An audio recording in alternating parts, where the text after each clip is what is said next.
अक्कलकोट येथील गौडगाव मारुती मंदिरात शनी अमावस्येनिमित्त भाविकांनी दर्शनासाठी मोठी गर्दी केली होती।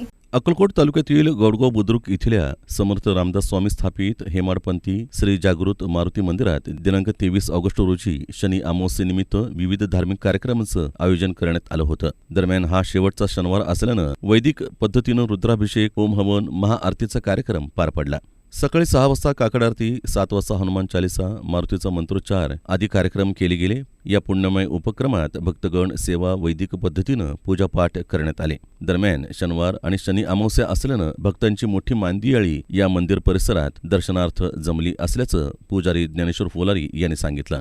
शनी अमावस्येनिमित्त श्री जागृत मारुती देवस्थान गौडगाव बुद्रुक येथे विविध प्रकारचे धार्मिक कार्यक्रम आयोजन केलेले आहे। ठीक 4:30 वाजता श्री महारुद्राभिषेक, नवग्रह पूजा, होम हवन, शिवपार्वती पूजा, गणपती पूजा, सर्वतोभद्र मंगलस्थ देवतांची पूजा, कलश पूजा इत्यादी पूजा करण्यात आलेली आहे।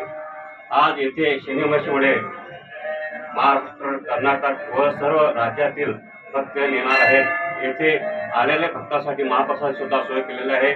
बंडे व मिथुन कलमदाने यांच्या वतीने आज महाप्रसाद वाटप होणार आहे। दरम्यान या मारुती मंदिरात बसवेश्वर रक्तपेढी सोलापूर यांच्यामार्फत रक्तदानाचं शिबिर आयोजित करण्यात आलं। यावेळी महाप्रसादाचं आयोजन देखील करण्यात आलं होतं। या मारुतीच्या दर्शनार्थ आंध्र प्रदेश, तेलंगणा, कर्नाटक आदी राज्यांसह पुणे, मुंबई इथल्या मोठ्या शहरातील तसंच अन्य राज्यातील भाविक भक्त दर्शनार्थ येत असतात। नवसाला पावणारा आणि हाकेला धावणारा अशी ख्याती असलेल्या गौडगाव मारुतीच्या दर्शनार्थ परराज्यातून लाखो भाविक गौडगाव इथं दाखल झाले असल्याचं मंदिर समितीचे अध्यक्ष श्रीकांत खानापुरे यांनी सांगितलं।